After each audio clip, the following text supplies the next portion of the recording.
नमस्कार, हूनबिल टीवी देख रहे हैं आप। मैं हूं आपके साथ विशाल कर खबरों की शुरुआत करेंगे। उत्तराखंड विधानसभा चुनाव 2027 की तैयारियां तेज हो गई हैं।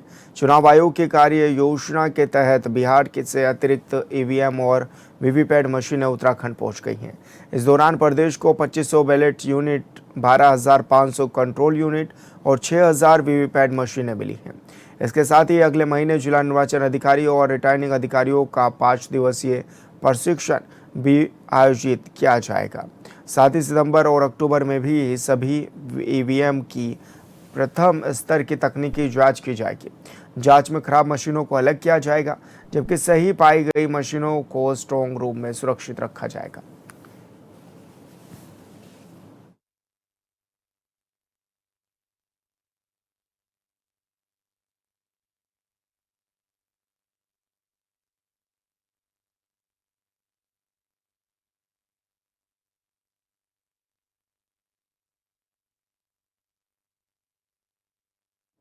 तो आपको बता दें कि उत्तराखंड विधानसभा चुनाव की तैयारियां तेज होती हुई नजर आने लगी हैं। इस दौरान बिहार से उत्तराखंड पहुंची हैं अतिरिक्त ईवीएम और वीवीपैट मशीनें, जिसके बाद प्रदेश को 2500 बैलेट यूनिट भी मिली है। अगले महीने से अधिकारियों को 5 दिवसीय प्रशिक्षण पर जाना होगा और ऐसे में जिला निर्वाचन अधिकारियों और रिटर्निंग अधिकारियों का प्रशिक्षण भी इस दौरान कराया जाएगा, ताकि वो अच्छे से समझ भी सकें। और सितंबर अक्टूबर में सभी ईवीएम के प्रथम स्तर की तकनीकी जांच भी इस दौरान कराई जाएगी। और संवाददाता योगेश आर्य हमारे साथ फोन लाइन पर जुड़ गए हैं। योगेश, किस तरह की तैयारियां हैं विधानसभा चुनाव से पहले, और क्योंकि बिहार से मशीनें भी पहुंच गई हैं? देखिए विशाल, उत्तराखंड विधानसभा चुनाव 2027 की तैयारियां तेज होती नजर आ रही हैं। जिस तरह से बिहार से अतिरिक्त ईवीएम और वीवीपैट मशीनें जो है उत्तराखंड पहुंची हैं। प्रदेश को 2500 बैलेट यूनिट और करीब 12,500 कंट्रोल यूनिट और इसके साथ साथ 6,000 वीवीपैट मशीनें जो है मिली हैं बिहार से। जिसके बाद अगले महीने जिला निर्वाचन अधिकारियों की बात हो, रिटर्निंग अधिकारियों की बात हो, उनका जो 5 दिवसीय प्रशिक्षण है वो जो है चुनाव आयोग की तरफ से कराया जाएगा। सितंबर अक्टूबर में सभी ईवीएम का प्रथम स्तर की जो तकनीकी जांच होती है वो भी कराई जाएगी, ताकि ये जानकारी हो सके कि कितनी मशीनें जो है वो ठीक हैं, जिनको जो है इसमें आगे प्रयोग करना है। खराब मशीनों को जांच के दौरान अलग किया जाएगा और जो शेष ईवीएम होंगी उनको स्ट्रांग रूम में रखा जाएगा। चुनाव आयोग ने विधानसभा की चुनाव जो तैयारियां हैं उनको जो है करना शुरू कर दिया है। इसलिए जो कार्य योजना है उसके अनुसार जो रणनीति बनानी है, कितने की जरूरतें हैं और आगे क्या कुछ करना है, उसकी तैयारियां जो है वो की जा रही हैं। योगेश, बड़ी संख्या में क्योंकि एसआईआर के दौरान नाम भी काटे गए, तो ऐसे में क्या मौका भी दिया जा रहा है उनके लिए? क्या कुछ योजनाएं बनाई जा रही हैं ताकि उत्तराखंड का प्रत्येक नागरिक वोट कर सके? देखिए, एफआईआर की प्रक्रिया चल रही है और कई लाख मतदाताओं को जो है नोटिस भी भेजा गया है और उसके साथ साथ पूरी प्रक्रिया की जा रही है। लेकिन एक और जहां एसआईआर की प्रक्रिया चल रही है, जहां एसआईआर की प्रक्रिया के तहत जो है नोटिस तक देने का काम जो है आयोग के द्वारा किया जा रहा है, तो वहीं दूसरी ओर चुनाव की तैयारियां भी की जा रही हैं। क्योंकि जिस वक्त भी चुनाव के लिए जो है रणनीति तैयार होगी उस वक्त जो है चुनाव कराया जाएगा। लेकिन फिलहाल जो तैयारियां हैं, क्योंकि जो मशीनरी की जरूरत पड़ती है वो पहले से ही उसकी तैयारियां करनी होती है चुनाव आयोग को। और चुनाव आयोग ने इसके लिए बिहार से अतिरिक्त ईवीएम और वीवीपैट मशीनें जो है उत्तराखंड मंगाई हैं, जिनका जो है जिनसे प्रशिक्षण भी दिया जाएगा। उसके बाद जो है उनको अलग से जांच कर रखा भी जाएगा। जी, यानी कि पूरा फोकस किस तरह से किया जा रहा है योगेश, कि उत्तराखंड में जब चुनाव होंगे तो पारदर्शी तरीके से हो सके, और इसके लिए क्योंकि बाकायदा ट्रेनिंग भी होगी, जांच भी होगी। जो ईवीएम मशीनें आई हैं बिहार से, अभी क्या कुछ आंकड़ा निकल कर के सामने आ रहा है कि कितनी मशीनें जो हैं अभी पहुंची हैं, और किस तरह की तकनीकी जांच होगी, कब तक होगी? देखिए, अगले महीने जिला निर्वाचन अधिकारी और रिटर्निंग जो अधिकारी हैं वो इनका 5 दिवसीय प्रशिक्षण जो है पहले इनका कराएंगे। और उसके साथ साथ अगर देखें तो सितंबर और अक्टूबर में सभी ईवीएम मशीनों की प्रथम जांच होनी है।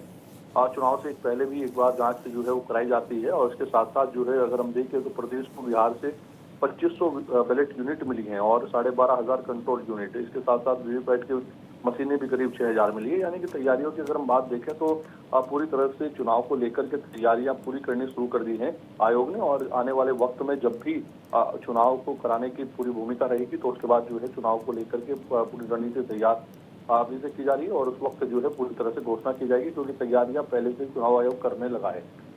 जी बिल्कुल योगेश, बहुत शुक्रिया आपका तमाम जानकारी साझा करने के लिए। सावन के पहले दिन हरिद्वार में आबकारी विभाग ने राजीव नगर स्थित एक डेयरी पर छापेमारी कर भारी मात्रा में कथित अवैध शराब बरामद की है। कार्रवाई के दौरान 138 टेट्रा पैक देशी शराब, 149 पौवे अंग्रेजी शराब और 42 कैन बियर जब्त की गई है। इसके साथ ही आबकारी विभाग ने आरोपी के खिलाफ आबकारी अधिनियम की धारा 60 के तहत मुकदमा भी दर्ज कर लिया है। कावड़ मेले के दौरान की गई इस कार्रवाई के बाद विभाग ने अवैध शराब के पूरे नेटवर्क की जांच भी शुरू करा दी है। तो ऐसे में आरोपी के खिलाफ मुकदमा भी हरिद्वार में दर्ज कर लिया गया है। और डेयरी की आड़ में आबकारी विभाग ने जब कार्रवाई की तो उसमें पता चला कि डेयरी की आड़ में व्यक्ति जो है वो शराब का भी धंधा कर रहा था और ऐसे में बड़ी संख्या में शराब जब्त भी की गई। अवैध शराब इस दौरान बरामद की गई है। इसी के साथ ही आरोपी के खिलाफ मुकदमा भी दर्ज हरिद्वार में कर लिया गया है। तो कावड़ मेले के दौरान ये छापेमारी इस दौरान हुई है और इस दौरान ये भी बताया जा रहा है कि 138 टेट्रा पैक पेटियां जो हैं वो बरामद की गई हैं। 149 पौवे अंग्रेजी शराब और 42 कैन बियर भी जब्त की गई है।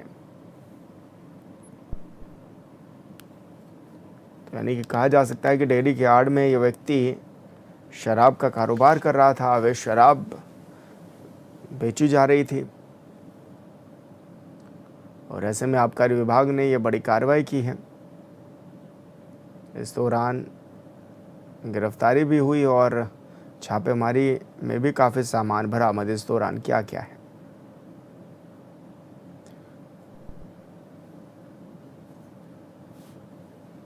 आरोपी के खिलाफ मुकदमा भी दर्ज किया गया है।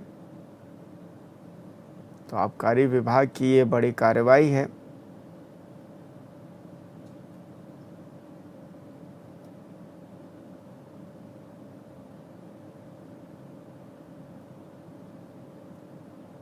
भारी मात्रा में अवैध शराब बरामद इस दौरान की गई है।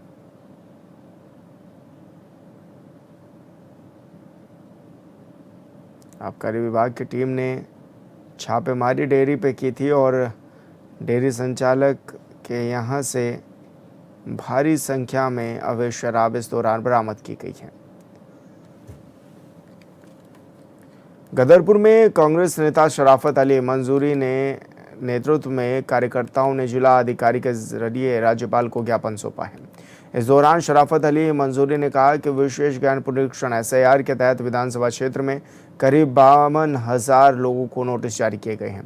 उन्होंने आरोप लगाया है कि नोटिसों के जवाब के लिए निर्धारित समय बहुत कम मिला है, जिसके चलते कई पात्र मतदाताओं के नाम मतदाता सूची से हटने का भी खतरा है।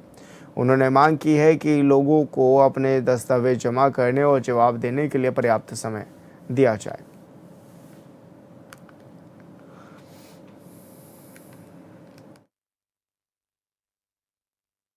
भाई SIR प्रक्रिया के तहत जो उत्तराखंड में या हिंदुस्तान में जो SIR प्रक्रिया लागू है उसके तहत जो है हर ग्राम सभा में नोटिस बांटे गए हैं। मेरी ग्राम सभा ग्राम झगड़पुरी में भी 405 नोटिस जो है BLO द्वारा बांटने का कार्य जारी है। मेरी आज ही BLO से बात हुई तो वो कह रही थी कि प्रधान जी 405 मेरे पास नोटिस हैं और 1 अगस्त की जो है उन नोटिस की जो सुनवाई है वो मुकर्रर कर दी गई है 1 अगस्त 3 बजे की। अब SDM मैडम को हमने ये कहा है कि आप ये बताइए कि जिन्हें नोटिस दिया है जिन परिवारों को वो 2 दिन में मात्र किस तरह से जो है अपने डॉक्यूमेंट्स पूरे कर लेंगे। अब उसमें सबसे पहले परिवार रजिस्टर की नकल जो कि अगर हम आज आवेदन करेंगे तो हमें 5वें दिन प्राप्त होगी, तो कम से कम 4-5 दिन में तो परिवार रजिस्टर की हमें नकल प्राप्त होगी। अब इन्होंने 1 अगस्त का जो है उन नोटिस का जवाब मांगा है उनके डॉक्यूमेंट्स के साथ। तो किस तरह से परिवार जो है वो अपने डॉक्यूमेंट्स इकट्ठा करेंगे, ये बहुत जो है सोचनीय। चंपावत जिले के लोहा घाट में राजकीय आदर्श कन्या उच्च प्राथमिक विद्यालय पऊ में प्रदेश के पहले महिला स्पोर्ट्स कॉलेज छमनिया की पहले बैच की 30 बालिका खिलाड़ियों का भव्य स्वागत के साथ कक्षा 6 में नामांकन किया गया। इस अवसर पर छात्राओं को रोली का टीका लगाकर और पुष्प अर्पित कर भव्य स्वागत भी उनका किया गया। प्रधान अध्यापिका और राष्ट्रपति पुरस्कार प्राप्त शिक्षिका सुशीला चौबे ने छात्राओं को अनुशासन और पढ़ाई के प्रति प्रेरित भी किया है। देहरादून के क्लेमेंट टाउन थाना क्षेत्र से बेहद दर्दनाक खबर सामने आई है। नई बस्ती स्थित दुर्गा मंदिर के पास घर के बाहर बनी नाली में नहाने गए 2 सगी मासूम बहनें तेज बहाव में बह गई और नाली के उफान ऊपर बने रैप के नीचे फंस गई। स्थानीय लोगों ने दोनों बच्चों को बाहर निकाला, लेकिन तब तक उनकी मौत हो चुकी थी। मृतक बच्चियों की पहचान 7 वर्षीय लक्ष्मी कुमारी और 3 वर्षीय सोनाक्षी कुमारी के रूप में हुई है। सूचना मिलते ही पुलिस मौके पर पहुंची और शवों को कब्जे में लेकर पोस्टमार्टम के लिए भेज दिया गया है। फिलहाल पुलिस पूरे मामले की जांच पड़ताल में जुटी हुई है।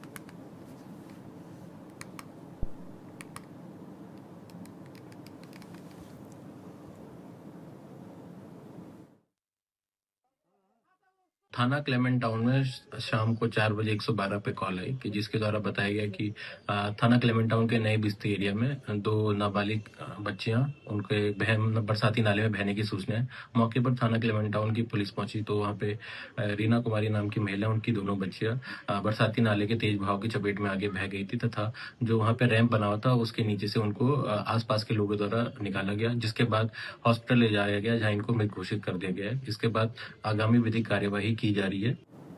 पहाड़ों की रानी मसूरी के हुसैनगंज क्षेत्र में एक विवाहिता ने फांसी लगाकर आत्महत्या कर ली है। इसके बाद से इलाके में हड़कंप मच गया है। सूचना मिलते ही मसूरी पुलिस प्रशासनिक अधिकारी और फोरेंसिक टीम मौके पर पहुंची और घटनास्थल से साक्ष्य जुटाए गए।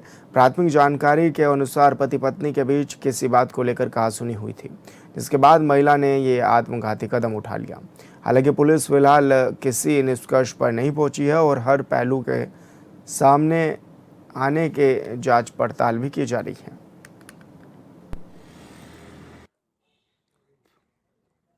एक जो है पवन असवाल जो है उसकी पत्नी ने सुसाइड किया है और ये मामला जो है 7 साल से कम उम्र का है, जिस कारण जो इसकी पंचायतनामा की कार्रवाई जो है मजिस्ट्रेट द्वारा की जाती है।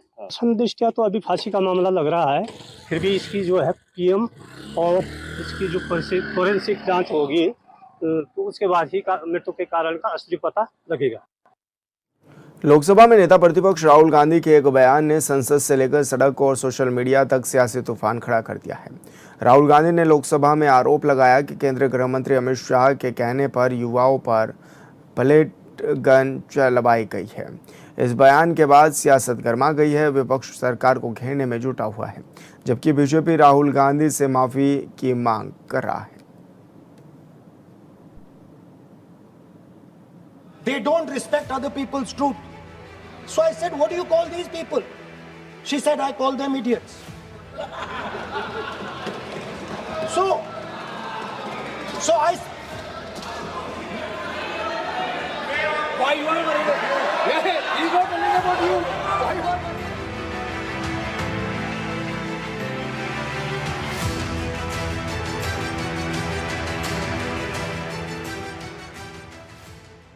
दिल्ली के जंतर मंतर पर 20 जुलाई को युवाओं पर लाठीचार्ज के दौरान पैलेट गन का इस्तेमाल किया गया या नहीं, इससे लेकर आरोपों की राजनीति हो रही है।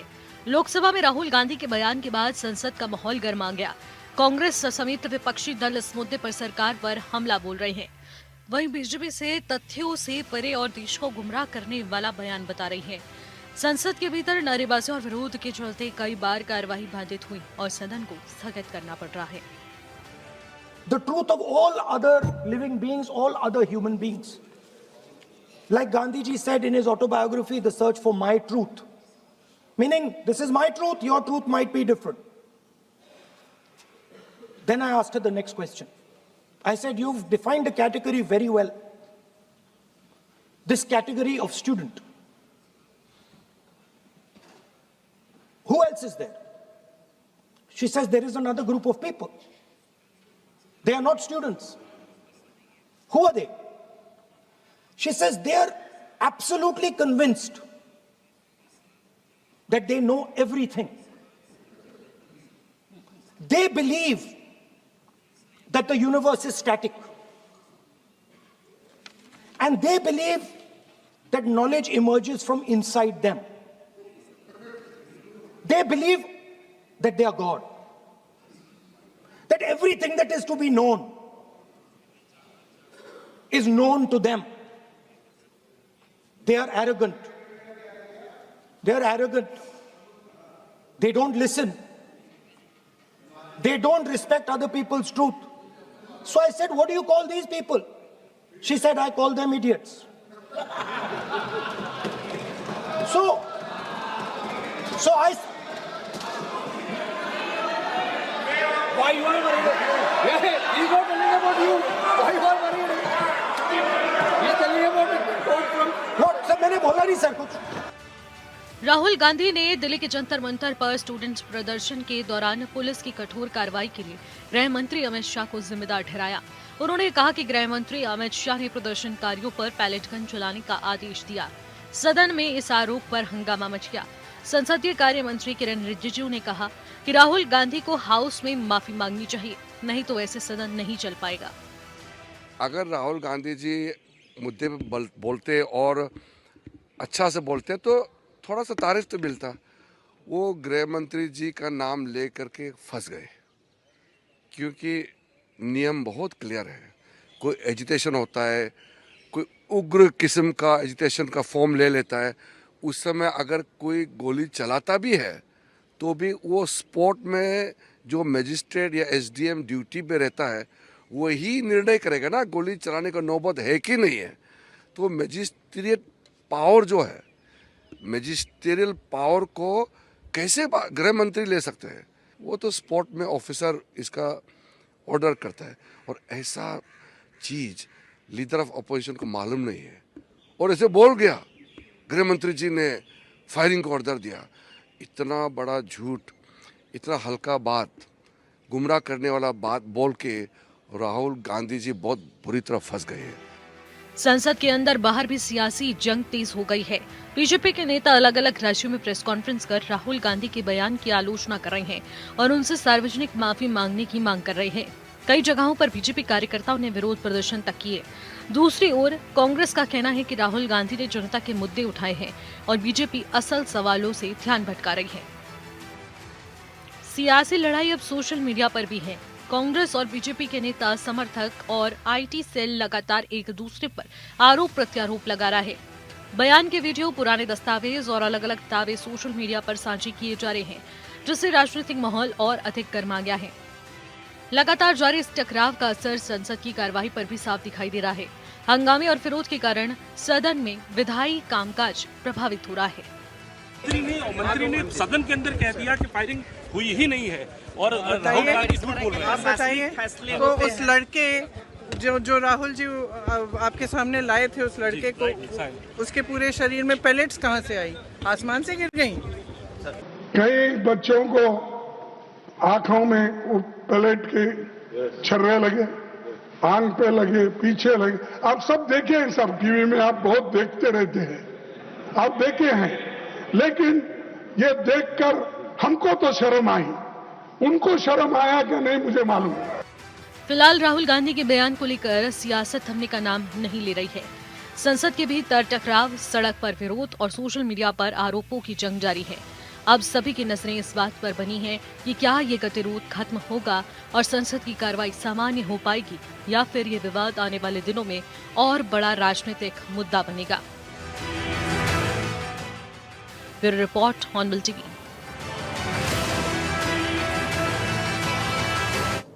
उधम सिंह नगर के सितारगंज में विजिलेंस की कार्रवाई के विरोध ने अब प्रदेश व्यापी आंदोलन का रूप ले लिया है। राजस्व कर्मचारी संयुक्त परिषद ने पूरे उत्तराखंड में अनिश्चितकालीन कार्य बहिष्कार का ऐलान कर दिया है। कर्मचारियों का आरोप है कि नियमित राजस्व वसूली की प्रक्रिया को रिश्वतखोरी का मामला बताकर उनकी छवि धूमिल की गई है। वहीं प्रशासन और कर्मचारियों के बीच देर रात तक चली वार्ता भी किसी नतीजे तक नहीं पहुंच सकी है।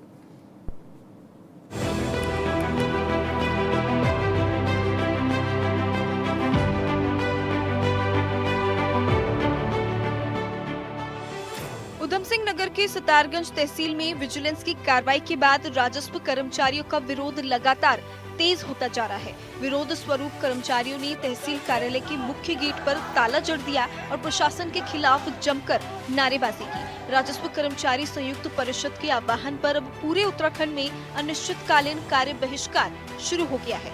इसका असर तहसीलों में राजस्व संबंधी कार्यों पर भी पड़ने लगा है।